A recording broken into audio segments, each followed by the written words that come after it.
이 상징폭력의 개념이 사실 쉽지는 않아요. 제가 한 번에 이렇게 얘기를 했지만 이게 이제 여러 번 들어야 이해될 수 있는 부분이라서 좀 나가보죠.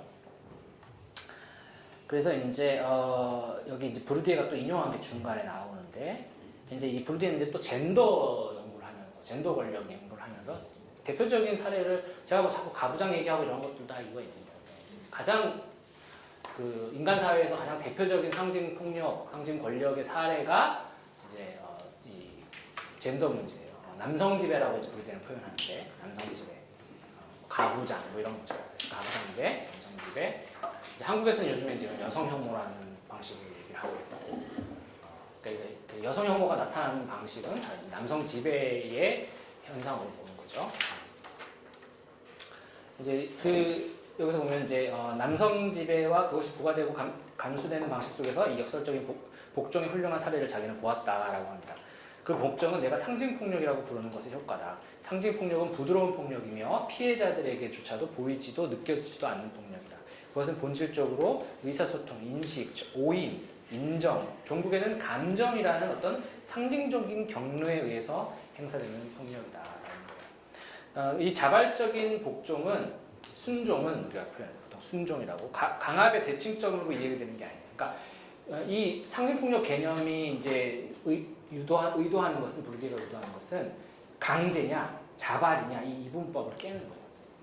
우리가 행동하는 것, 우리가 어떤 폭력, 권력의 지배에 노출되어 있다는 것은 단순히 강제되는 것도 아니고 그렇다고 자발적인 것도 아니에요. 순전히 주체의 자발 이런 도시가 아니에요.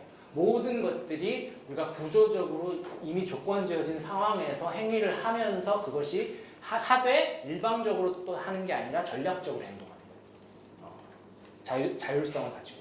전략적이라는 것은 특정한 상황에 맞게끔 내가 그 상황에 유리하게 행동한다는 거예요. 자, 어떤 걸 들 수 있어요? 자,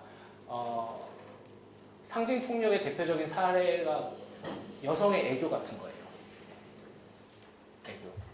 자, 왜냐하면 그 좋다 나쁘다의 가치 부여가 절대 아니에요. 왜냐하면 자, 왜 애교가 그런 사례가 될 수 있겠어요? 여성들이 남성 지배 혹은 가부장 질서 속에서 그것을 그냥 부정해버리면 살아남기 힘들잖아요.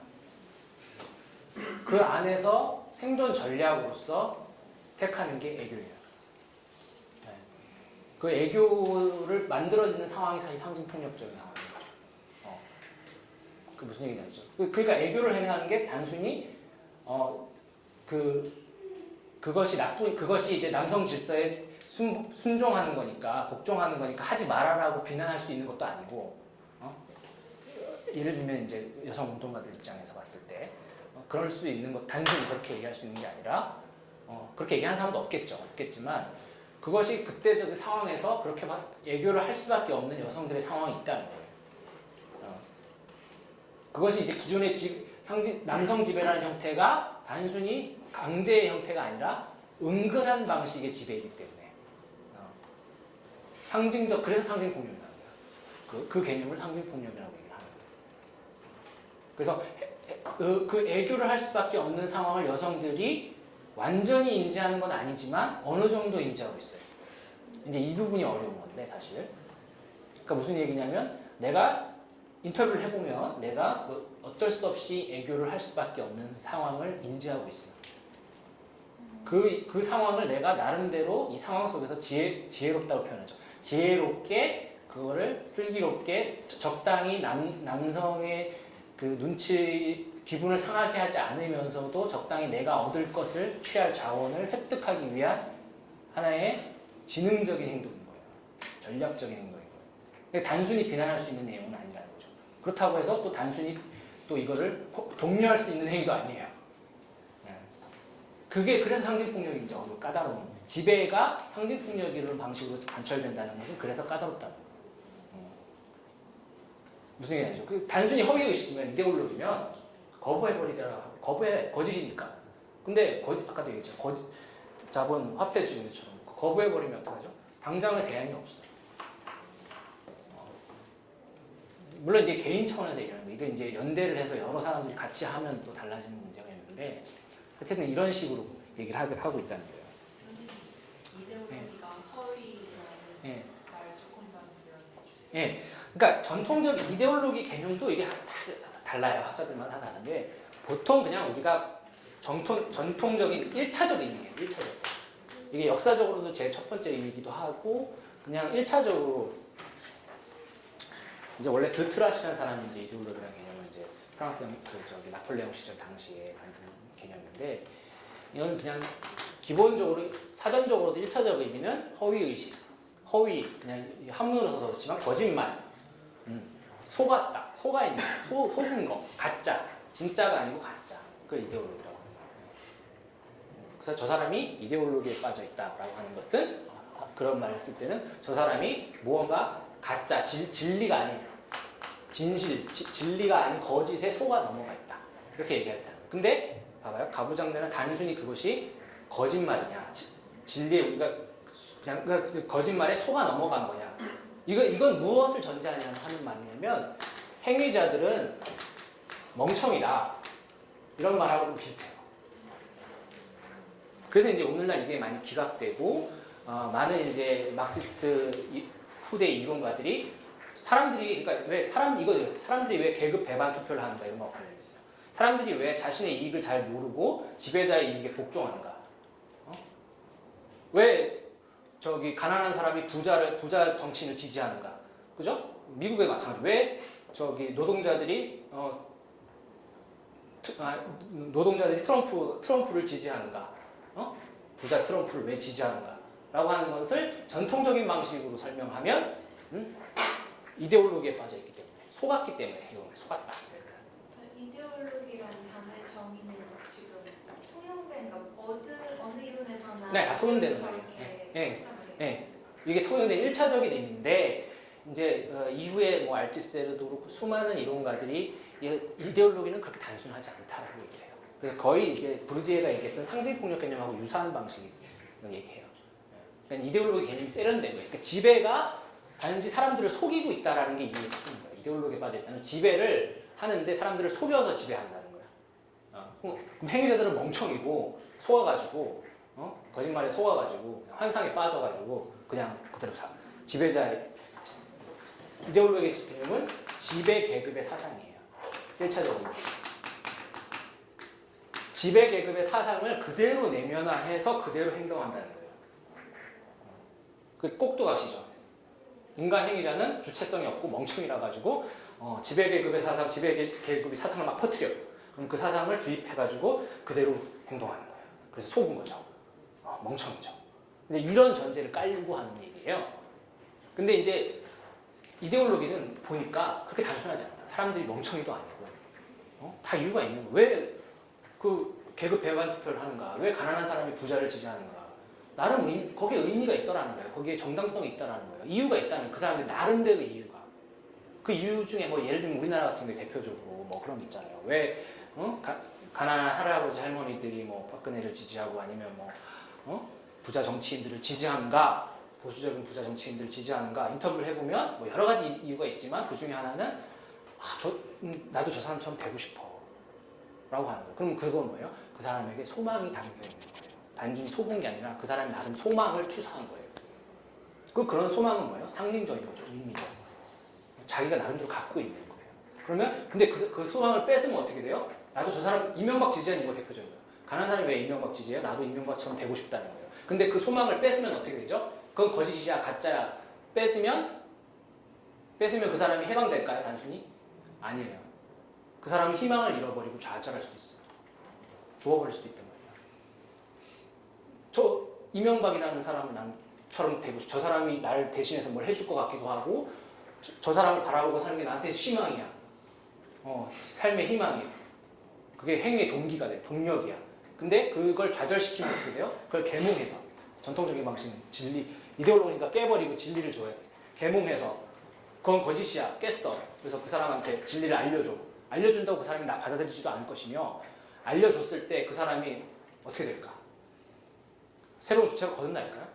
그건 이론적인 얘기 사실 그렇지 않아요. 그 사람은 좌절하고 낙심하고 폐인이 될 수도 있어요. 그죠? 그러니까 그런 사람들의 마음속에 담긴 소망, 의미, 여러 가지 정당성들은 나름대로 이 의미가 있는 거예요. 다 이게 가치가 있는 거고. 이걸 함부로 훼손하기 어렵다는 거예요. 그것이 어떤 사람들 입장에서 보면 되게 잘못된 거죠. 그죠? 뭐 우리 같은 사람 또 내 같은 사람 입장에서 보면 되게 비판할 수 있는 거죠. 아, 저건 아닌데. 이렇게 생각할 수 있는데 한편으로는 그걸 함부로 할 수 있는 부분이 아니다라는 거죠.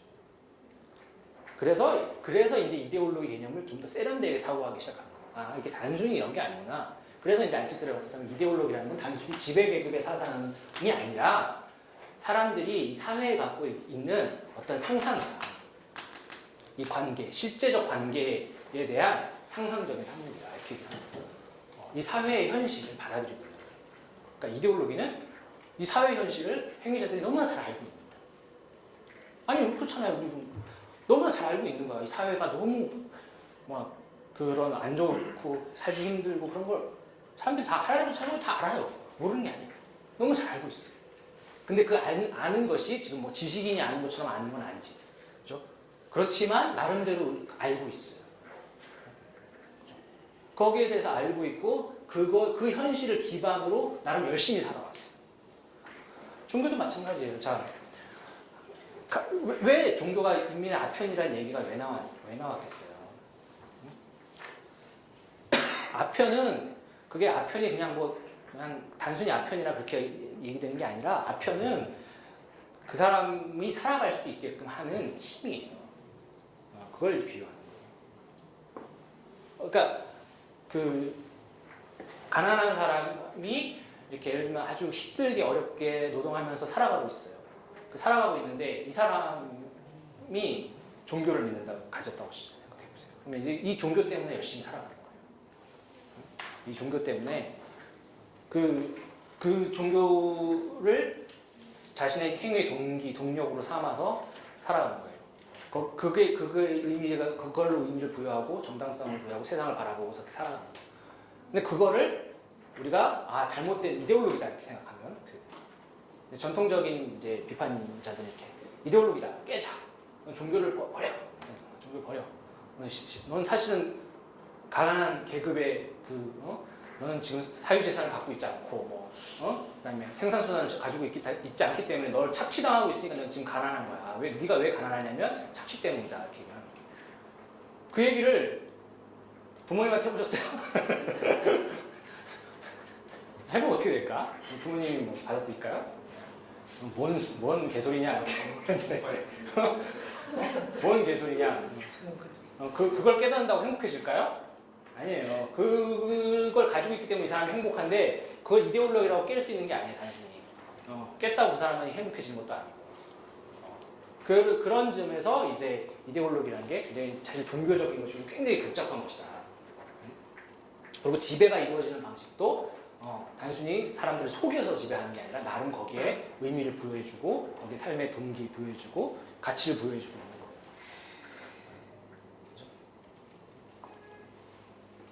그래서 이제 이게 철학적으로 얘기를 하면 철학에서는 이렇게 얘기하죠. 어떤 사람이 주체가 될 수 있는 것은 허위의식에서부터 벗겨내서 주체가 되는 게 아니라 이 이데올로기를 오히려 이데올로기로 정체성을 부여해줘야 돼요. 부여를 해주고 거기에 어떤 이데올로기를 주입을 해줘야 이 사람이 주체가 돼요. 그러니까 이데올로기를 벗어날 수는 없습니다. 그렇게 얘기를 하는 거예요. 근데 단지 대체만 할 수 있을 뿐이에요. 근데 그것도 막 바꿀 수 있는 건 아니고. 그러니까 이제 이런 지배 질서를 어떻게 우리가 복잡한 지배 질서를 사유할 수 있느냐 하는 부분에서 이제 고민을 하다 보니까 이 이데올로기 개념이 이제 이렇게 상징폭력 개념까지 오게 된 거예요. 이 중간에도 많이 있어요. 푸코도 얘기하는 거 있고 알투스에도 얘기하는 게 있고 다 비슷비슷한 얘기를 하는 게 있어요. 자, 그래서 그 다음에 여기 이제 5페이지 가면은 이제 브루디에도 얘기한 거고 이제 그런데 교육도 일종의 상징폭력이에요. 네. 교육. 교육에서 제시한 학교 교육에서 이제 제시하는 어떤 가치들이 있어요. 뭐 착한 어린이 뭐 이런 거 이제 가치가 있으면 그 가치도 사회 구조의 가치를 가지고서 우리에게 이제 우리가 그것을 받아들이고 그 가치로 또 아이들을 평가하고 그 가치를 가진 아이들을 또 길러내고 하는 거거든요.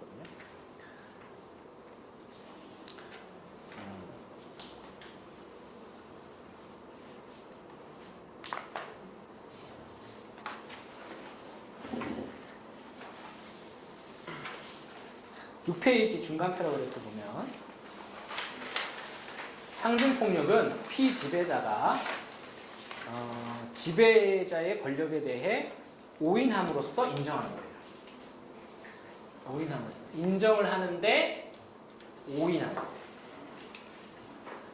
주체의 형성은 지배자와 자신의 이익을 구별하지 못하고 오히려 지배자의 이익을 자신의 이익으로 착각하는 차별적 상징적 교환 경제의 논리를 습득해가는 행위자들의 순종으로 설명될 수도 있을 것이다. 쉽게 말해서 평신도는 교회라는 어떤 이걸 이제 배번 구원제라고 해요. 구원제 교환 시장이라고 표현해요.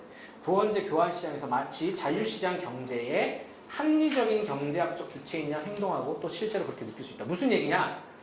아주 쉽게 얘기하면 그냥 평신도들이 교회에서 내가 신앙생활 열심히 하면 이제 행위구원론에 빠질 수 있다 이런 얘기예요. 그러니까 시각적으로 얘기하면 평신도는 교회가 아주 평등한 시장 경제의 논리에 따라 움직이는 거라고 착각할 수도 있어요. 생각할 수 있어요. 왜냐하면 내가 열심히 하면 하나님 나를 사랑해 주시겠지 이렇게 생각하는 거지. 쉽게 얘기하면 구원이 나한테 더 많이 오겠지. 은총이 나한테 많이 오겠지. 그죠? 교환이 아주 평등하게 잘 된다고 생각한다는 거예요.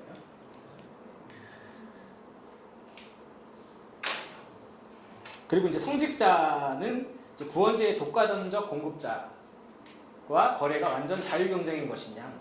그러니까 성직자가 있는 것도 성직자가 나를 지배한다고 생각하는 것이 아니라 성직자와 잘 딜을 할 수 있다고 생각을 하는 거예요. 그래서 성직자가 나한테 많이 뭘 준다.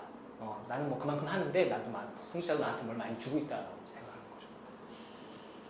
그래서 이제 손해 보지 않는 윈윈 게임. 이게 이제 보통 시장 경제의 환상이 이제 이것도 마찬가지예요. 시장 경제. 일반적인 우리가 자본주의 사회에서 시장 경제를 찬양하는 사람들 중에도 이런 얘기를 많이 해요. 제가 옛날에 이제 경제학을 전공한 제 친구가 있었어요.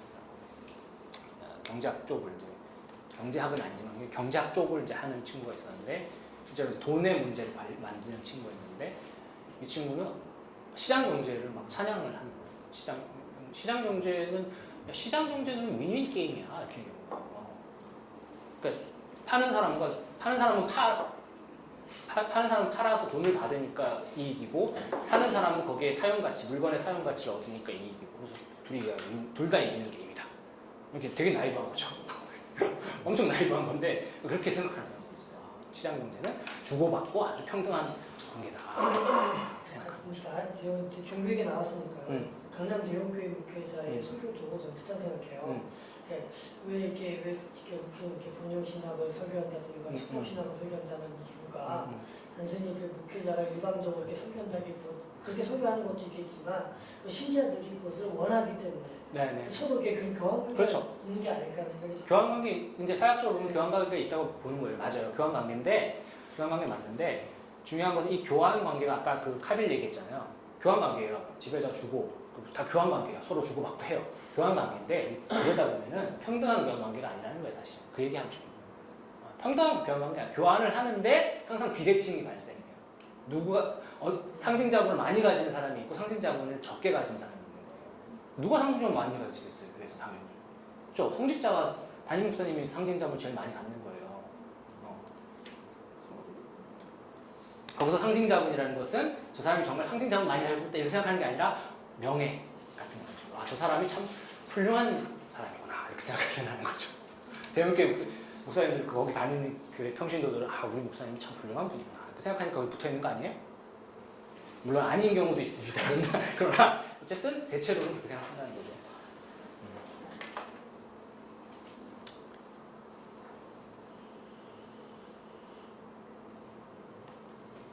자, 그래서 6페이지 맨 마지막 패러그래프에 되게 좀 긴 문장으로 썼는데 이게 좀 논리가 복잡해서 이제 상징폭력은 이제 이 자발적 공모의 메커니즘이라고 할 수 있는데 기존 지배 질서에 계속 이제 공모를 하는 거예요.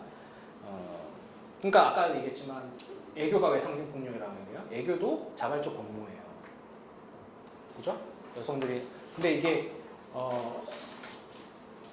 그걸 함으로써 이제 남성 지배가 재생산되는 거잖아요, 그렇죠? 그렇다고 아까도 얘기했지만 비난할 수 있는 얘기가 아니라는 거죠. 전혀.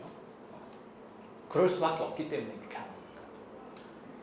그래서 이제 이 자발적 공모의 메커니즘은 단순히 피지배자만이 지배자의 모든 지배 논리를 알면서도 고의적으로 계산적으로 속아줌을 끊임없이 수행하는 것이 아니고 피지배자가 속아준다고 생각하는 순간조차 집단적으로 정당화된 알을 통해서 그 한계 내에서 속아주는 것으로 정의가 되는 동시에 어렵죠?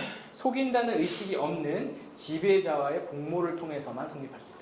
자, 그러니까 무슨 얘기냐면 속이는 사람도 속인다는 의식이 없고 속는 사람도 속는 의식이 없는 거예요.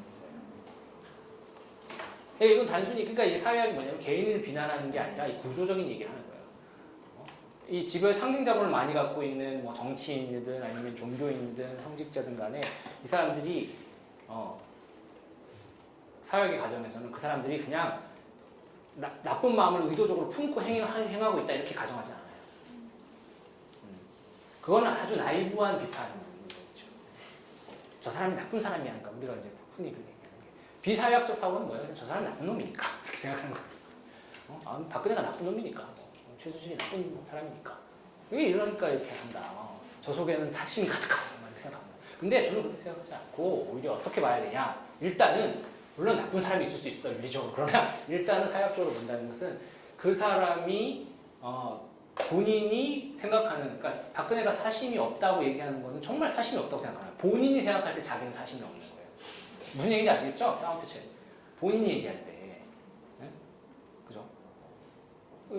그런 차원을 얘기를 하는 거예요. 그래서 본인이 나쁜 짓을 하고 있다는 의식이 없는 거예요. 확신범이죠. 유시민이 그런 얘기 했던가 그런 것 같은데 확신범이라고. 근데 이제 사회학에서는 대체로 거의 모든 행위자들을 확신범으로 간주합니다. 네, 확신범으로 간주해요. 근데 이제 아까 이데올로기의 고전적인 방식으로 이해하는 거는 확신범으로 간주하는 게 아니고 그냥 그놈이 나쁜 놈이고 그놈이 사심이 가득하고 인터레스트에 빠져있고 이런 거예요. 자, 경제적 이해관계에 빠져있고. 근데 경제적 이해관계에 빠져있어요. 근데 그게 너무나 확신하기 때문에 자기들한테는 그것이 그 당연시된 세계예요. 자연스러운 거예요. 그렇게 행동하는 게. 박근혜는 어릴 때부터 그렇게 자라왔고 기업을 삥을 뜯는 게 당연시 그 아빠한테 배우고 이렇게 하는 게 당연시 그게 자연스러운 행동인 거예요. 나는 그게 민주주의를 위해서 하는 건데 국가를 위해서 하는 거라고. 국가를 위해서 하는 행동은 그렇게 하는 거라고 배웠고 그렇게 믿어왔고 너무나 당연스럽게 자연스럽게 그 짓을 하는 거예요. 그러니까 자기는 사심 없다고 생각하는 거죠. 그분은 사심과 공사가 이게 구분이 안 되는 분이기 때문에 분리가 안 돼 있고 이게 뭉쳐 있는 분이기 때문에 우리의 일반적인 우리는 이렇게 분리가 돼 있는데 우리는 합쳐 있단 말이에요. 그러니까 이제 우리가 이해할 수가 없는 거예요. 그러니까 다른 세계 일종의 이제 전근대 세계에 살고 있다든지 아니면 다른 문화권에 살고 있는 약간 별나라에 살고 있는 그런 거죠. 안드로메다에 살고 있는 이런 분 같은 느낌인 거죠. 그러니까 전혀 다른 인지 체계를 갖고 있다 이렇게도 볼 수 있는 거죠. 그러니까 사실은 이제 아비투스가 다르다 이렇게 볼 수 있는 거고 어릴 때부터 그렇게 자라왔다는 그 배경을 우리는 이해를 하는 거예요. 사회학적으로 본다는 건 그 아비투스가 역사적으로 구성된 문화라고 했잖아요. 그렇게 자라왔어요. 그렇게 자라왔고 그게 당연시되는 삶을 살았던 거예요. 그 주변 사람은 다 그렇게 살았던 거고 강자는 그리고 지배를 하려면 다 그 뒤로 그렇게 해야 되는 거고 막 자기들끼리 그 커넥션을 만들어야 되는 거고 이렇게 하는 거라고 그렇게 하는 게 너무나 당연시되는 거죠. 그게 이제 여러분 잘 이해 못하죠, 그죠?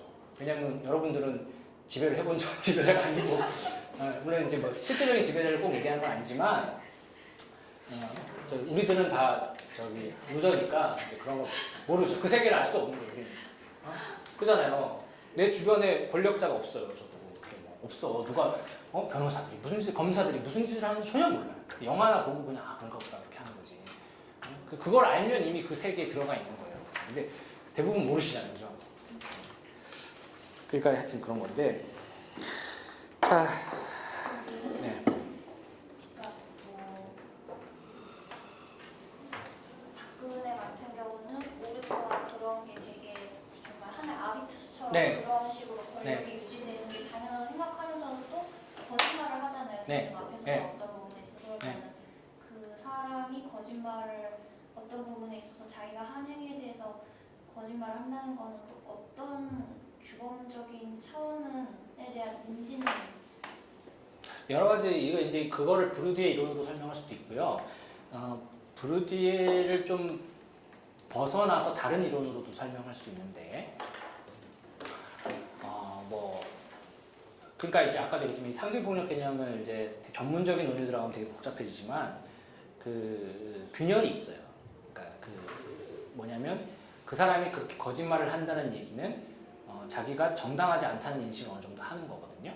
그럼 정당성이 어디 이제 다른 부분에 있다, 외부에 있는 거죠. 다른 외부에 이미 있는 거고, 그러니까 공통의 룰이라는 것을 인식을 하고 있다는 측면이 있는 거예요. 그렇기 때문에 거짓말을 하는 거겠죠, 당연히. 이제 그런 측면에서 봤을 때, 근데 항상 이제 브루디에는 뭐라 그러냐면 이 지배 계급의 이데올로기는 항상 균열돼 있기 때문에 서로 이게 같은 지배 계급이라도 서로 다 다르다는 거예요. 사실 조금씩 좀 다르고 서로 경쟁한다, 상징 투쟁을 벌이고 있다. 그 상징 투쟁 속에서 그 차이를 인식할 수는 있다.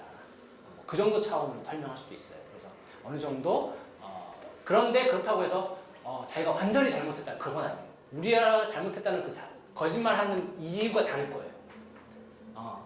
거짓말하는 이유가 조금 뭐 어떤 부분에서 이제 자기 모면하려고 하는 부분에서 이제 그런 측면이 있을 거고, 정말 자기의 죄를 인정하기 때문에 거짓말을 한다기보다는 그렇게 되면 이제 브루디에 이론이 안 맞는 건데, 그렇다기보다는 좀 뭐 다른 측면에서 거짓말을 하고 있다 이렇게 볼 수 있죠. 뭐 실제적으로 뭐 그냥 당시 그냥 모면하기 위해서라든지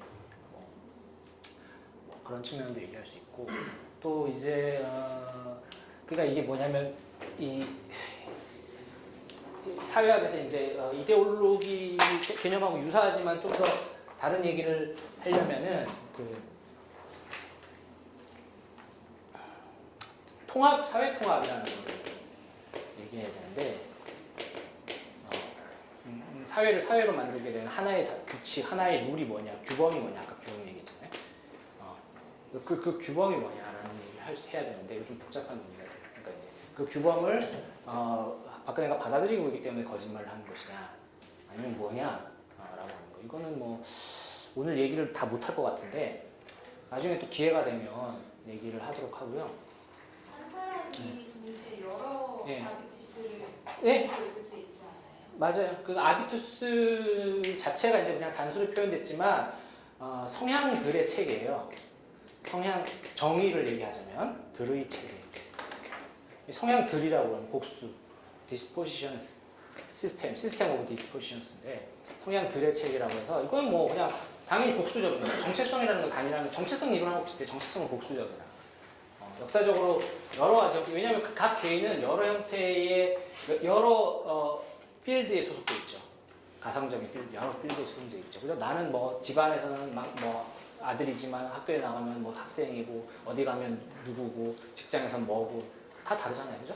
각자의 그런 포지션들이 다 있는데 그 필드, 그 영역에서의 룰이 다 있잖아요. 그 룰들을 다 체화하고 있죠. 그것이 이제 복합적으로 이제 가지게 되는 것이죠. 그래서 이제 이렇게 얘기를 할 수 있는 거고요.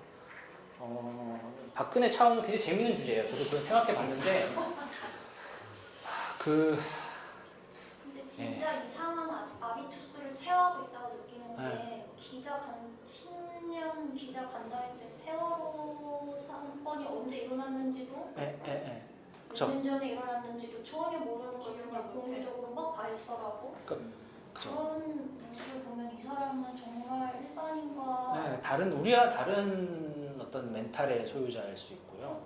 일반 정치인하고도 그러니까 이제 제가 요즘 생각하는 가설은 그겁니다. 지배단의 그거는 저만 생각한 건 아니라 또 비슷하게 생각하는 사람들이 많이 있는 것 같긴 한데, 그냥 우리나라는 그냥 이제 신분제에 가깝다. 신분제 사회. 그러니까 무슨 얘기냐면 이 신분에 입각해서 생각하면 돼요. 이거 가설이기 때문에 참 여러분 말씀드리기 어렵겠지만 뭐 요즘에 판결이나 이런 것도 뭐 이렇게 오늘 이번에 오늘이었나요? 저기 삼성 이재용 그 영장 기각도 있고 이제 그런 것, 그거에 이제 대체로 우리가 비난은 어떻게 합니까? 공정하게 이제 법이 집행되지 않았다. 그렇게 우리가 많이 비판하고 그렇게 얘기하잖아요. 그리고 이제 버스비 뭐 몇천 원 횡령한 그분을 뭐 비교하면서 그 서민들한테는 뭐 공정하게 법을 집행하지 않고 가혹하고 뭐 공정하게 집행하지 않았다는 측면을 우리가 많이 부각시키잖아요. 근데 저는 오히려 그걸 거꾸로 생각합니다. 무슨 얘기냐? 공정하게 집행됐다고 생각합니다. 해보자 한번. 그 무슨 얘기냐? 공정하게 집행됐다는 얘기는 그 법이 공정하게 집행됐다는 얘기는 그 법을 집행하는 사람들이 법을 집행하는 사람을 지배자들을 대통령도 마찬가지예요. 그 사람들 전부 상류 계층 신분으로서 이해해보자. 만약에 귀족이라고 생각해보자. 귀족이라고 생각했을 때 그 사람들의 정서상에서는 그 같은 귀족 신분 안에 이게 신분이 그런 개념이에요. 같은 신분 질서 안에 있는 사람들이 잘못을 했을 때는 동질감을 느껴요. 그렇기 때문에 동질감을 느끼니까 잘해주는 거예요, 당연히. 그러니까 잘해준다기보다도 그게 아니라 잘해주는 게 아니라 동질감을 느끼기 때문에 그 사람들이 잘못했을 때 객관적일 수 있어요. 무슨 얘기냐면 되게 그때는 막 법리를 얘기해요. 이럴 때. 같은 지배 질서 안에 있는 상류층 집단 안에 있는 사람들이 법 질서를 어기거나 때는 굉장히 이성이 작동해요. 그래서 법을 원칙대로 해석해요. 그래서 영장을 원칙대로 하면 영장을 안 내줄 수도 있어요. 왜냐면 도망갈 이유가 없거든, 그 사람이. 어떻게 보면 되게 호의적으로 해석하면 이재용은 도망갈 이유가 없는 사람이에요. 그러니까 굳이 체포를 해갖고 이제 재판을 할 필요는 없는 거죠. 그런 차원이 있을 수 있는데 만약에 이러한 상류층에 있는 법관, 지배자, 법을 해석하는 사람 이런 사람들이 서민, 피지배자가 잘못했을 때는 어떻게 보는 거죠? 얘는 인간으로 안 보는 거예요. 저는 그런 맛을 가지고 있어요. 인간을 안 보기 때문에 오히려 인간을 안 보기 때문에 대부분 그래서 뭐예요? 법을 가혹하게 오히려 집행하는 거예요. 얘네들을 원칙대로 처벌하는 게 아니라 얘네들은 피지배한테는 가혹하게 처벌하고 자기들한테는 객관적으로 법리적으로 해석하는 거예요. 저는 그런 가설을 가지고 있어요. 그러니까 무슨 얘기냐? 피지배층이 재판을 받을 때는 전부 괘씸죄다. 저는 그렇게 봐요. 힘없는 사람이 재판을 받으면 전부 괘씸죄로 처벌받는 거예요. 인간도 아닌 것들이 인간 같지도 않은 애들이 법을 어겨? 이런 나쁜 놈들 이렇게 하면서 그래서 나쁜이란 말이에요. 제가 거기에 주목했어요. 박근혜와 반기문이 동시에 쓴 단어가 뭐예요? 피아를 구별할 때 나쁜 사람들. 나쁜. 피아 의식이 아주 간단해요. 나쁜이라는 하나의 말로 적을 구분할 수 있고 이게 악이에요. 악은 뭐예요? 나를 적대하는 사람은 다 악이에요. 이건 어떤 의미에서는 초인적인 니체가 얘기하는 자기중심적이면서도 굉장히 어떤 의미에서 자기가 악을 결정해요. 이게 강자의 논리예요. 강자의 압수가 강자의 논리예요. 그런데 우리 같은 사람들은 어떻게 돼요? 막 욕을 하죠. 나쁜 말로 형용이 안 돼요. 온갖 욕을 다 동원해야만 악을 규정할 수 있어요. 악을 규정하는 단어가 피지배자는 훨씬 많아. 훨씬 많고 복잡하고 보편에 호소하고 그래요. 단지 나한테 나쁜 사람이 악이 아니라 우리는 뭔가 보편적인 걸 얘기해. 근데 지배자들은 그렇지 않아요. 지배자들은 악을 규정하는 게 자기를 반대하면 악이에요. 그냥. 간단하죠. 그런 논리로 봤을 때 저는 이 안에서는 이제 신분 질서의 논리가 작동한다. 그러니까 말하는 거 다 보면 다 그런 거잖아요. 뭐 반기문이 얘기한 것도 뭐 이런 거는 녹화되는지는 안 될 수도 있고 안 되는 건지 모르겠는데 반기문이 얘기한 것도 그런 거죠. 자기가 자기가 이제 평시민이 되었다. 뭐 이렇게 얘기하잖아요. 그게 뭐냐면 자기는 신분이 이미 신분적 사유를 하는 거예요. 신분적 발상하는 거예요. 말이 평시민이지. 이게 뭐예요? 이게 시민을 가리면 자기는 평민이 되었다 이렇게 얘기하는 거죠. 우리 뭐야? 우리 다 개돼지로 보는 거예요. 그러니까 하층 계급은 전부 개돼지로 보는 거예요. 평민으로 보는 거예요. 그런 말도 했고 뭐 또 무슨 뭐 자기는 이제 항상 좋은 호텔에 묵었는데 이번에 화장실 하나 딸린 집에서 숙식을 하고 있다. 그 하면서 막 체험을 하고 있다. 완전히 써내지 않는 게 다행이죠. 그 우리 다 화장실 하나 있지 않아요? 완전히 써내야 돼. 저기 2개 있으신 분은 저기 여기서 나가주세요. 요즘 2개 있는 집도 많죠. 하여튼 그럼 되게 황당하잖아요. 이미 그 세계, 그러니까 그 박근혜나 이런 분들의 사유도 뭐 감자를 냄새 맡는다든지 이런 거 다 마찬가지예요. 그게 다 뭐냐면 신분적 아비투스예요. 그런 걸 해본 적이 없는 거예요. 예? 막 호떡 먹을 때 막 인상 쓰고 감자 냄새 맡고 막 그러잖아요.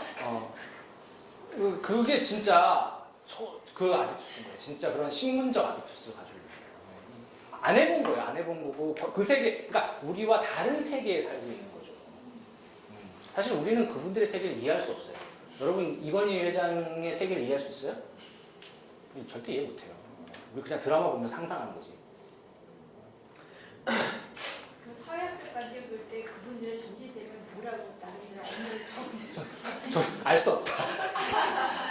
알 수 없다. 잘 모르겠어요. 그 사역적으로 특별히 볼 건 없는 것 같은데 잘 모르겠어요. 그건. 네. 사역자 중에 네. 잘 살았던 사람들은 잘 살았던 사람들이요? 네, 좀 그런 사유를 이해하고 글쎄요. 잘 글쎄요. 대부분 잘 알잖아. 그런 사람 사회학을 안 하잖아. 그 정도. 아니 사회학까지는 아니지만 막스 앵겔스 많이 얘기하는데 앵겔스는 부자잖아요. 앵겔스는 사업가고 자본가고. 근데 이제 요즘 말로 하면 이제 강남좌파예요. 앵겔스는. 근데 이제 가난한 막스를 평생을 후원을 했거든요.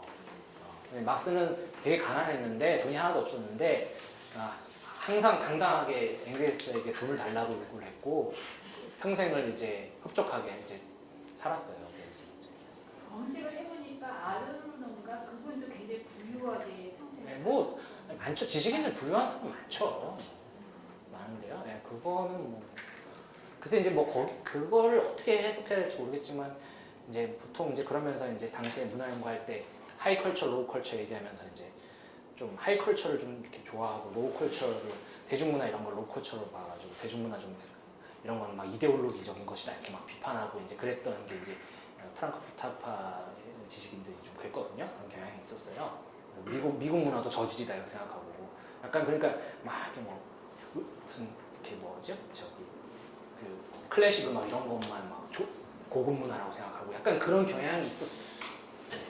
그런 경향이 계급적인 어떤 아비투스의 일 것이다 이렇게 이제 보통 얘기를 하는데요. 좀 잘 연구를 해봐야겠죠. 잘 모르겠어요.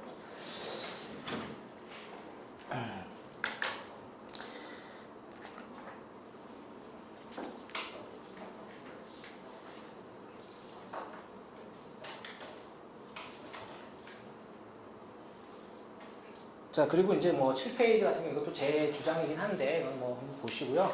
저는 이제 청부론 같은 것도 상징 폭력의 하나의 중요한 사례로 봐요. 물론 이제 상징 폭력에는 훨씬 더 이제 그 심층적인 건데 종교 전체를 놓고 보면은 그냥 청부론은 하나의 조그만 부분이죠. 그냥 이제 하나의 현상, 일부의 현상에 불과한데 간단하게 말씀드리면 저는 보통 기복신앙 이런 얘기하지만 기복신앙보다 청부론이 더 심각한 상징폭력이다 더 이렇게 좀 보는 편이에요. 왜냐하면 기복신앙은 그 자체로 좀 투명한 경향이 있어요. 종교는 기본적으로 다 저는 기복적이라고 보는데 기복신앙은 원하는 것을 그냥 요구하고 그것을 받기를 원하고 좀 즉각적인 측면이 있고 투명한 측면이 있어요. 이런 것도 다 제 경험에 입각한 거예요. 부모님과 이제 대화 속에서 우리 부모님 기복신앙이구나.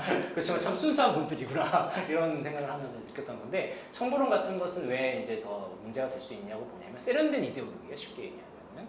왜냐하면 이 청부론을 믿는 사람들은 기복신앙을 싫어해요. 비판해요. 그 점이 재밌죠.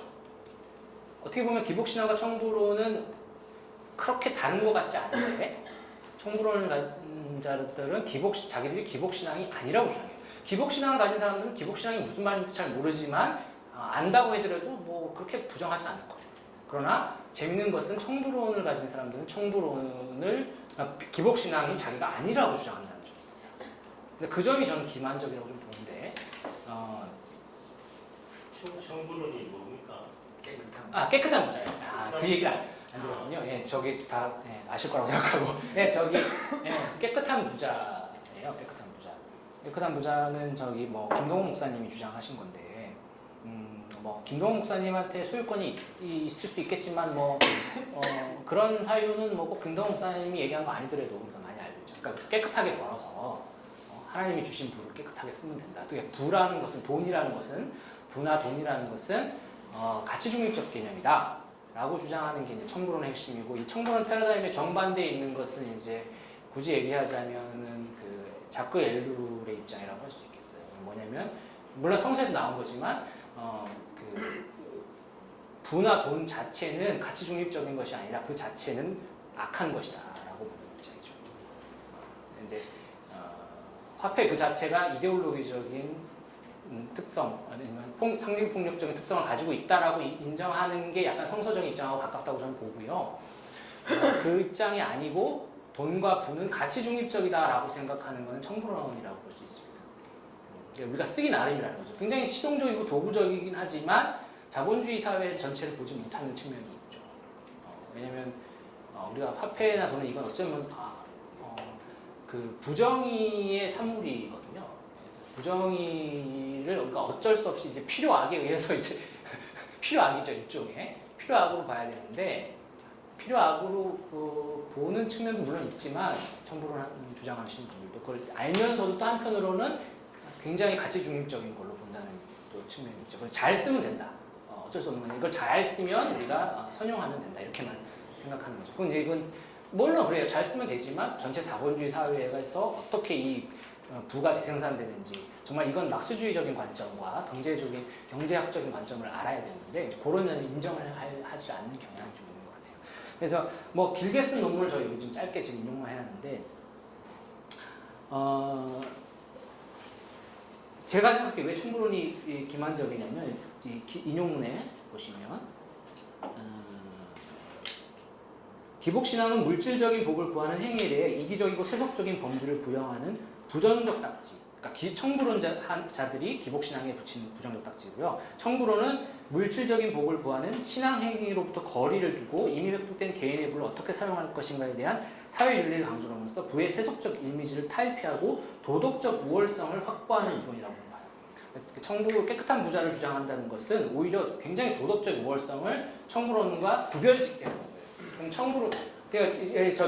기복신앙과 그럼 기복신앙은 저질이라고 보는 거예요. 그럼 자기들 고상한 어떤, 근데 사실 제가 보기에는 그렇지 않거든요. 그래서 다시 말해 청부론을 주장하는 신자들은 복을 구하는 신앙 행위를 하는 신자들이 추구하는 복을, 그러니까 기복신앙이죠. 기복신앙을 추구하는 복을 고상하지 못한 물질적인 복이라고 얘기해요. 근데 청부론을 주장하는 사람들은 자기들은 물질적인 복을 자기는 주장하는 게 아니라고.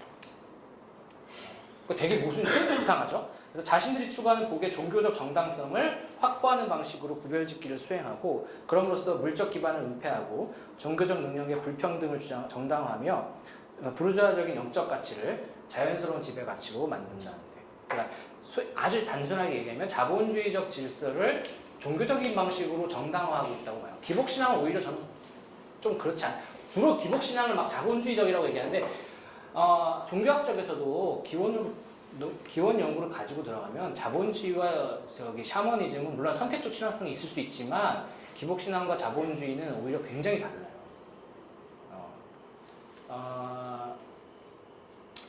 둘 다 교환행위인 건 맞아요, 원리적으로. 그런데 제가 볼 때는 물론 저만의 얘기가 아니라 여러 종교학자들의 샤머니즘 연구나 이런 걸 참조해 봤을 때도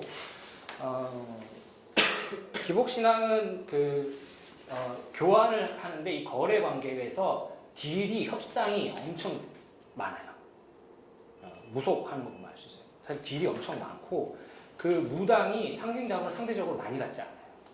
딜을 하는 속에서. 그리고 잉여 가치가 거의 없어요. 근데 자본주의는 그렇지 않죠. 잉여 가치를 남기고 거기서 착취가 발생하는데 기복신앙에서의 딜은 교환행위는 거기도 이제 초월적인 어떤 신적인 것과 인간이 교환하는 거예요. 중간에 매개자가 있고 이제 샤먼, 만신 이런 게 있는 거죠. 중간에 샤먼은 이제 만신이라고 한국에서 표현하는데 만신이 있고 이렇게 딜을 하는데 그 딜 속에서 샤먼이 취하는 이득이 상당히 적어요. 상대적으로. 근데 이제 자본주의 질서는 그렇지 않죠. 그리고 또 교회는 그렇지 않은 것 같아요. 그래서 그런 측면에서 봤을 때 기원론도 좀 다르고 하여튼 그래서 자본주의를 기복신앙이란 아주 단순화된 형태의 그 기복신앙이 정당화하는 게 아니라 청부론 같은 것이 정당화하고 있다 이렇게 좀 보는데요. 바로 그러면서 이러한 이제 이 상징폭력이 낳는 것은 결국 뭐냐면 상징 자본의 불균등이에요. 상징 자본이 그 한쪽으로 쏠리게 되죠. 그러니까 누가 명예를 많이 갖게 되는가, 누가 고상한 사람이라고 인정받게 되는가, 그게 이제 상징 폭력의 증거일 수 있어요. 자, 한국 교회에서 가장 인정받는 가장 훌륭한 목사님 이런 거 목회하 신학이라든지 여러 이제 그런 데서 그 조사하잖아요. 그럼 1, 2, 3위 몇 년 전 거예요. 벌써 기억이 지금은 어떤지 모르겠어요. 몇 년 전만 해도 1위 오카노 목사님 돌아가셨어요. 오카노 목사님 거의 1, 2, 3위에 누가 있었어요? 오카노 목사님, 하용조 목사님, 또 조영기 목사님, 전병호, 그 다음에 몇 명 있었죠. 그죠? 네. 그거예요. 그분들은 아주 믿음이 좋은 거. 우리가 이해를 하죠. 그래서 그분이 카리스마가 있다고 생각하고 그분들이 말하면 껍질 죽잖아요. 그게 이제 저는 상징폭력이 이제 영적 불평등. 그러니까 그게 무슨 얘기냐면 이 상징폭력은 문화자본하고 관련이 있어요. 문화자본이 상징자본은 곧 문화자본이기도 해요. 그러니까 무슨 얘기냐면 그 사람은 내재적인 능력으로 자연화해 인정하는 거예요. 그러니까 원래 브루디에 얘기하는 것은 이 개인의 카리스마나 능력이나 뭔가 고상한 취향이나 이런 것들은 그 사람의 내재적인 것이라기보다는 원래 사회적으로 부과된 것인데 그 사람이 마치 능력이 있는 것처럼 자연화, 내추럴한 것으로 이렇게 만들어버린다, 인정해버린다는 거예요. 그러니까 그 자체가 무슨 얘기냐? 다시 한번 얘기하면 그런 거예요. 예를 들면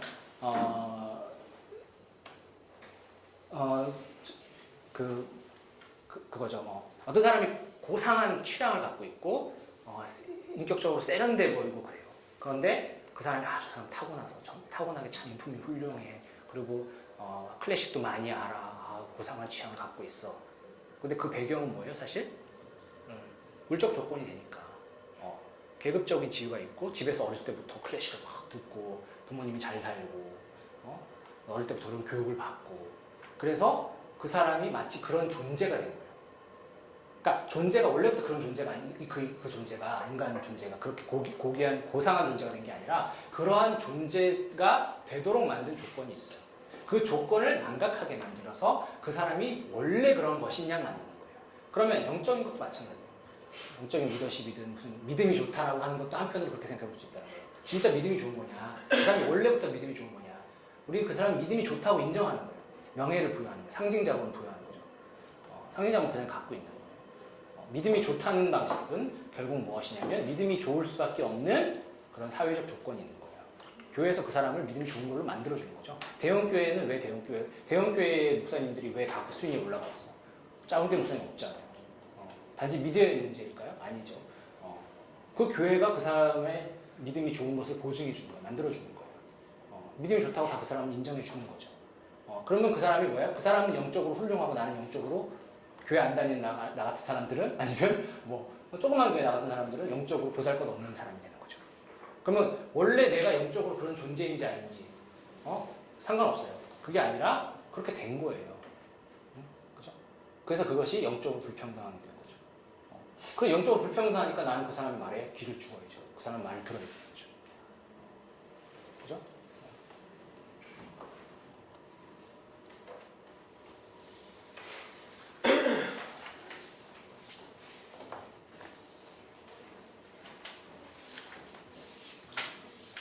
여기 공진성 선생이 비슷한 얘기를 했는데 이거 한번 읽어볼게요. 7페이지 밑에 청부론 관련해서 어려운 가정 형편 속에서도 과외 한 번 하지 않고 인류대에 합격했다든가 하는 우리 시대의 모든 성공신화는 그런 의미에서 이중적으로 폭력적이다.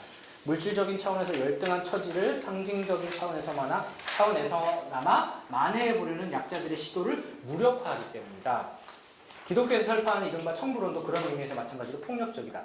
사회적 약자들이 어느 곳에서도 강자에 대해서 우월감을 느낄 수 없게끔 함으로써 약자들이 강자들에게 외적으로나 내적으로 복종하게 만들죠. 약자들로 하여금 자신의 피지배적 위치가 결국 자신의 노력 부족에서 비롯되는 것입니다. 인정하고 순순히 체제에 복종하게끔 만들게 되고. 자, 노력, 사회에서도 노력하라. 그것도 다 마찬가지예요. 노력, 자기 개발하라, 노력하라. 아까 루저 얘기했지만, 그게 뭐예요, 다? 너는 그렇지 못한 존재야. 그렇지 못한 존재니까 네가 그렇지 못한 이유는 너의 노력이 부족하다. 근데 거기 올라간 사람은 그렇게 노력을 하는 사람들이에요? 아니죠. 그죠? 이재용 씨가 그렇게 능력이 탁월해서 거기 그 그룹의 총수가 됐을까요? 그 사람이 말아먹은 것도 많은데, 능력으로 따지면 능력 많은 사람이 더 많이 있겠죠.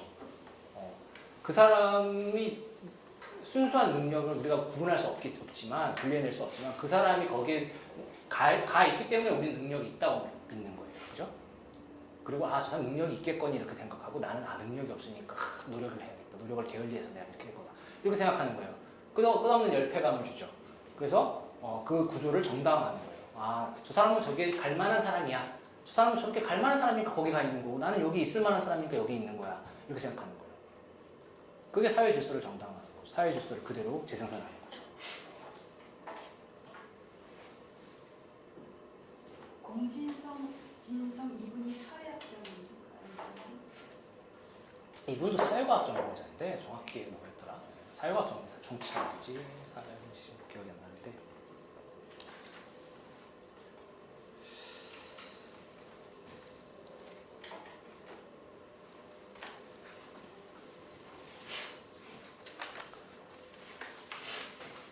그리고 뭐 이제 오늘 못했는데 10페이지 이제 보시면 여기에 이제 막스주의 이데올로기 및 물신숭배 개념과의 관계가 나왔는데요. 여기에 이제 오늘 아까 얘기한 허위의식 뭐 이런 개념 나오고요. 좀 그래요. 어떻게 비슷하고 다른지 사실 나오고요. 그다음에 이제 이건 좀 어려운 얘기인데 이제 알티세르와 그람시와의 차이, 이런 알티세르 이데올로기 개념하고 되게 유사하거든요.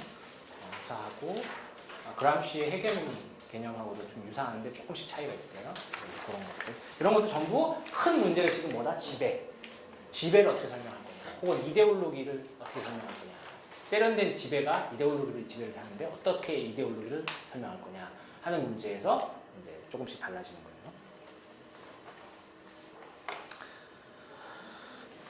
네, 여기까지 하고요. 오늘도 너무 일단은 막 그냥 사실 좀 만족스럽지 못한 부분이 있는데, 오늘 설명하면서 상징폭력의 부분에 있어서 하여튼 대충 아시겠죠? 문제의식은. 네. 우리가 당연시하는 질서가 당연한 것이 아니다. 저 사람이 저기 가 있는 게 당연한 것이 아니다. 저 사람이 능력이 있어 보이는 게, 능력 있는 게 당연한 것이 아니다. 네.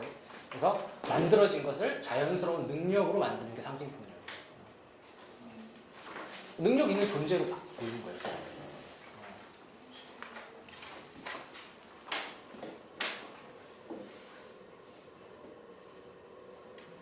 뭐 상류층의 고급 취향 같은 것도 마찬가지죠. 말을 고상하게 하고 욕 안 하고, 그 나쁜 저 사람들은 욕을 할 줄 몰라요. 욕을 할 줄 몰라. 저 사람이 쓸 수 있는 욕은 나쁜 이거야. 나쁜. 이 말로 다 해요. 그게 진짜 아비투스고, 근데 그걸 뭐예요? 우리가 이런 공부를 하기 전에 관점에서 보면, 저 사람들은 참 고상한 사람들이구나. 고상하니까 지배층이 될 자격이 있다. 이렇게 생각하는 거예요. 그게 우리가 상징폭력을 당하니까 이렇게 생각하는 거예요. 저 사람이 본질이 저런 거라고 생각하면, 그냥 인격적으로, 본질적으로 참 우리는 막 욕을 막 하는데, 그러니까 사실은 피지배층이 피지배자들 서로를 비난하고 서로를 못 믿는 이유가 그런 거예요. 그죠? 만약에 이게 전부 다 이제 뭐 가난한 노동자라고 했을 때, 여기서 그 중에 이제 한 분이 되게 잘 사는 분이 있어요. 여기 잘 사는 분이 있다고 쳐. 그러면 투표를 한단 말이야. 우리 중에 지도자를 뽑자. 투표를 하는데 우리는 다 우리 서로를 너무 그지같이 봅니다.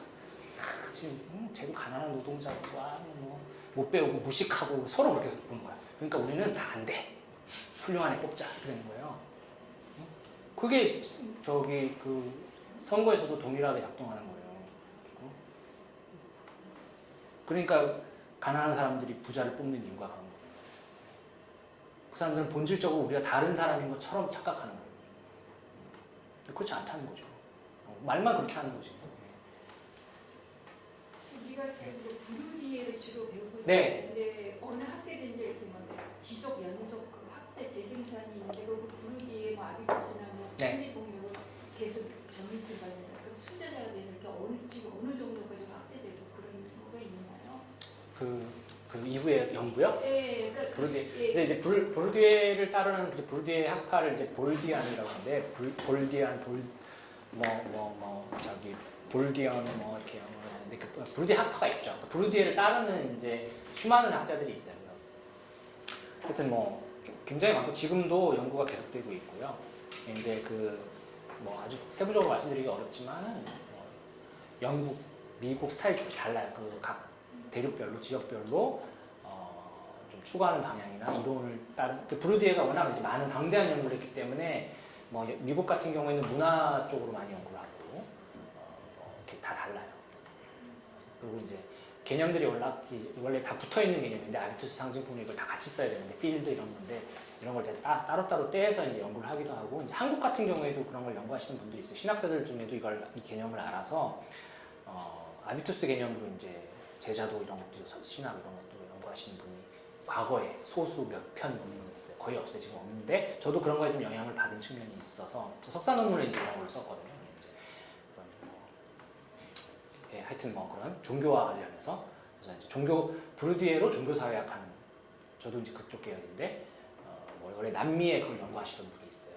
신학자이자 그러니까 해방 신학자이자 사회학자이자 마르크시스트인 분이 이제 부르디에 오토마두라는 분이 있어요. 돌아가신 지 얼마 안 됐는데 그분이 이제 부르디에 종교사회학을 하셨고 이제 미국엔 테리레이라고 있고 뭐 이렇게 많이 있어요. 이제 이런 분들 그러니까 부르디에가 워낙 방대한 연구를 해서 교육 사회학을 연구하는 사람도 있고 정치학 뭐 국제 정치 하시는 분, 뭐 종교, 뭐 과학 사회학 오만 걸 다 해요. 하여튼 지금 엄청나게 많이 있고 보통 이제 3대 사회학자면 이제 뭐 브루디에, 하버마스, 기든스 이렇게 많이 얘기를 하는데 그 정도 현대 사회학자 그러니까 돌아가신 지 얼마 안 됐거든요. 2002년도에 돌아가신 분이에요. 가장 이제 파워풀한 사회학자고 인용 지수 같은 거 보면 알 수 있거든요. 인용되는 거나 이런 거 보면 뭐 따라올 사람이 없죠. 그러니까 철학이나 이쪽에서 이제 푸코가 압도적으로 1위고요.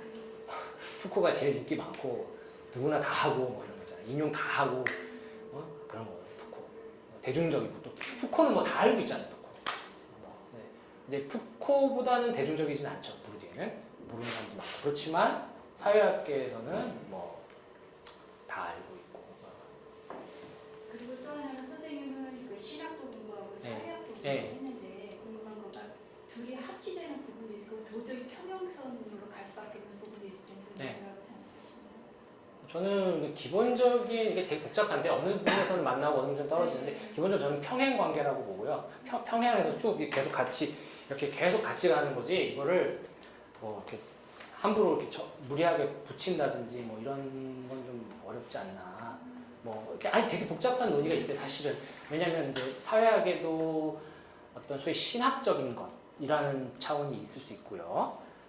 왜냐하면 이게 이제 사실 디르켐부터 얘기를 해야 돼요. 디르켐이 얘기하는 것을 이제 뭐 우리가 중학교 때 배운 거 신즉 사회다 이런 도시, 뭐 신 이퀄 사회다 뭐 이런 얘기하잖아요. 아주 단순화시킨 도시 이런 거 보면은 거기서 말하는 신이 우리가 결국 사회로 표현되는 것이다. 그래서 이제 사회 신정론이 있잖아요. 신이 왜 악을 허용하는가 구조의 문제를 얘기하는 신정론과 결국 이 신정론이 설명하는 것은 당시에 이제 신학적인 이제 신학과 다른 학문이 분화되기 이전에 신학밖에 없었을 때 학문이 사실 신학으로부터 출발하잖아요. 신학밖에 없었잖아요. 거의 철학 아니면 이제 신학으로 출발했을 때 그 신학 안의 논리에서 표현될 수 있는 사회의 논리가 사실 이제 사회학에서 오면 이제 사회학으로 분화돼서 나온 거라고 볼 수도 있거든요. 그랬을 때 사실 신정론의 문제를 사회학에서 보고 있다. 그러니까 사회학은 신정론의 세속화된 버전입니다. 세속 학문적 버전이다라고 볼 수 있어요. 그렇게도 볼 수 있어요. 그래서 사회 구조의 문제, 부조리의 문제 이런 문제를 악의 문제잖아요, 사실은. 네, 그 악의 문제를 사회학에서 표현하는 거예요. 그래서 신정론의 신학에서 하는 신정론의 문제에 있어서는 그 신정론의 핵심적인 문제가 악의 문제잖아요. 악을 어떻게 허용하는가, 악을 어떻게 설명하는가 하는 문제라면 사회학에서는 뭐겠어요? 사회학에서는 사회 구조, 이데올로기 이게 무엇인가? 이게 악이잖아요, 어떤 의미에서. 그래서 그거를 이제 접합시키는 사회들이 많이 있어요. 예를 들면 제가 좋아하는 월터 윙크 같은 사람의 사탄의 체제와 예수의 비폭력을 보면은 그 사람은 신학자로 기본적으로 신학자지만 사회학 공부를 많이 했어요. 그래서 그분은 이 사회학과 신학의 언어를 결합시켜서 설명을 해요. 그래서 되게 신기한 건 뭐냐면 악이라는 게 무슨 사탄이 이게 무슨 유령처럼 있는 실체가 있는 게 아니라 그건 사실 악한 사회 구조를 말한다. 그러면 성경을 볼 때 보는 눈이 좀 새로워지죠. 사탄을 얘기하거나 악을 얘기하는 건 사실 그때는 그런 사회학의 언어가 없었기 때문에 그걸 악으로서 표현하는 거예요. 근데 사실 그건 구조죠. 어떤 체제, 구조, 이데올로기 이런 거죠. 이제 이런 거라고 해명을 하는 거예요. 그래서 기독교인은 굉장히 그런 구조의 문제에 민감하고 그거를 깨뜨리고 이제 그게 구조의 문제를 싸우는 게 이제 악하고 싸우는 거다 이렇게 보는 거예요. 그걸 일치시키는 그런 독특한 입장도 있어요. 저는 되게 좋아하지만 그게 이렇게 단순한 문제는 아니에요. 또 한편으로는 또 안 맞지 않는 굉장히 왜냐하면 사회하고 기본적으로 또 크리티컬한 측면이 있어서 굉장히 비판적인 측면이 있어서 이 신학의 논리를 또 깨는 부분이 있어요. 네. 복잡한 논리지만 그 상징 폭력에서 네. 폭력이라는 단어를 사용하는 게 그 권력을 내가 인위적으로 거부할 수 없는 네. 어떤 강대성 네. 때문이라고 하셨잖아요. 그럼 여기서 말하는 폭력이라는 건 같이 중립적인 단어예요? 그러니까 강대성을 지닌다는 게 꼭 나쁘기만 한 거예요? 아까 네. 권력 같은 경우도 선한 권력을 말씀하셨잖아요. 날카로운 질문인데, 예. 그 왜냐면 이거 논쟁이 되는 부분이에요. 날카로운 질문인데 왜냐면 브루디에가 본인이 얘기할 때는 가치 중립적인 것처럼 얘기해요. 그런데 브루디에를 비판하는 사람들은 또 비판하는 수많은 학자들이 있잖아요. 브루디에를 따르면서도 비판해요. 저도 비판하지만 그런 사람들은 또 한편으로 보면 사실은 본인이 그 폭력이라는 거는 나쁘게 보고 싶으니까 그 권력이라는 걸 되게 부정적으로 보고 싶으니까 폭력이라는 걸 붙인 거 아니냐. 단어를 일부러 선택. 네, 왜냐면 굳이 상징 권력이라는 단어도 있거든요. 상징 권력이에요 그냥.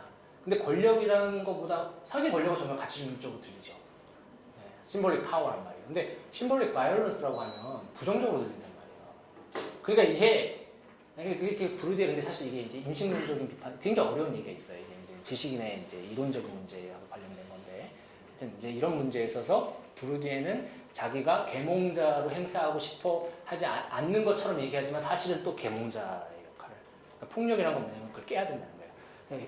이데올로기의 문제가 왜 어렵냐면 이데올로기가 외부자의 입장에서 봤을 때는 거짓말로 보이는 거예요. 근데 세련되게 계속 그 사람들이 다 나름의 이유가 있다라고 인정해 줄 것 같이 보이죠. 그럼에도 불구하고 이론가들은 비판 사회학자들은 한편으로 행위자들을 계몽하고 싶은 게 있어요. 그게 이중적이거든요. 그래서 이게 이제 사실은 굉장히 뭐랄까 모순이고 그런 건데 아주 어려운 부분이죠. 네, 아주 좋은 질문이에요. 그 논제만을 가지고서 연구하는 학자들이 있어요. 네, 그래서 제 지도 교수님도 그 문제만 가지고 논문을 써요. 네, 어떻게 이론가가 행위자들을 그 상징폭력에서 해방시킬 수 있는가? 왜냐하면 본인이 상징폭력을 행사하고 있는데 해방시킬 수 없다는 방식으로 이제 비판을 하죠.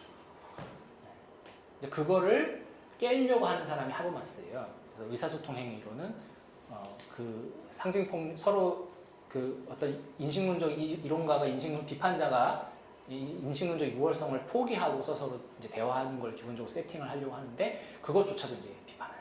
왜냐하면 결국에 그 룰을 만드는 것도 네가 제시하는 거 아니냐 이런 거가 이렇게 해서 비판하는 거거든요. 복잡한 논리입니다. 네. 좋은 질문인데. 네. 개인적인 네. 질문이 상징 폭력에서 그냥 상상을 해봤을 때 참여자가 상실되는 그러니까 네. 그런 상황들에 대한 그런 언급이나 혹은 뭐 그런 과정이 있나요? 그러니까 뭐냐면 무슨 생각을 했냐면 그 성인이라던가 네. 아니면 뭐 순국선열 네. 그러니까 뭔가 이제 그 나에게 소외를 베푼 사람이 명예를 돌려받지 못할 때 구조로 흡수되는 듯한 느낌이거든요. 그렇죠. 그러니까 그게 누군가는 그 중간에 매개를 해서 누군가는 그 상징적 이익을 취하죠. 그래서 그 상징적 이익을 전가되죠. 다른 부분에. 아까 얘기했지만 교회도 마찬가지니까. 하나님은 뭐 그렇다고 치더라도 그거를 수행하는 이제 인간들이 그죠? 상징적 이익을 취하잖아요. 그 누군가는 그거를 받게 돼 있죠. 그게 그러니까 그 중간 매개자가 아니라 다른 방향으로 향할 수 있는. 그렇죠. 이론적으로. 그러니까 그게 보이지 않는 신, 그러니까 하나님이 보이지 않는, 그러니까 아까 얘기한 네. 하나님과 인간의 관계를 기독교는 기본적으로 권력의 관계로 세팅을 하고 있다고 생각을 하는데 여기서 하나님이 보이지 않는단 말이에요. 네. 돌려줄 수 있는 사람이 그쵸. 없고요. 그러니까. 네. 그러니까 대신 누군가 받는 거죠. 네. 그걸 이제 그게 성직자가 그렇죠. 대체로는 성직자가 받는 거죠. 바울은 그게 좀 더 교회라는 구조로 이제 교회라는 전달되길 구조도 마찬가지고. 원하는 것 같아서. 그렇죠. 개인의 인격으로 뭐 하나하기도 할 수도 있겠죠. 그러니까 중간에 사라지거나 그러지 않고 어딘가로는 간다. 그렇죠. 어딘가는 그게 이제 상징적 교환 경제라고 하는 것인데, 계속 그 상징이라는 건 화폐처럼 돌고 도는 거예요. 계속 없어지지 않고 변환만 돼요. 없어지지 않고 상징자분에도 이제 변환이 돼요. 이렇게 경제적 이렇게 돈으로 바뀌거나 뭐 여러 가지 형태, 뭐 사회적인 것, 인간 관계로 바뀌거나 동원할 수 있는 자원의 형태가 여러 가지 바뀌는 거예요. 그래서 단지 이제 경제 자본, 돈만이 중요한 게 아니라 실질적으로 우리가 가동할 수 있는 모든 자원, 정당성, 의미 이런 게 전부 다 자본이라고 보는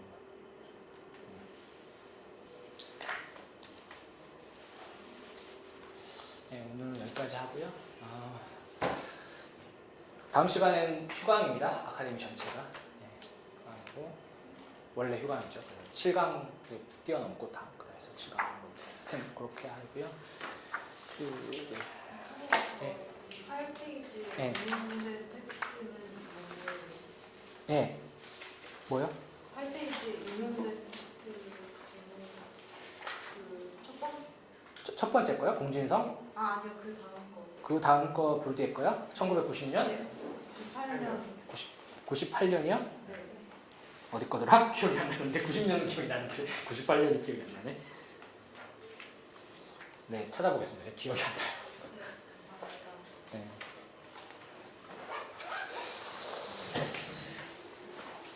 여기까지 할게요.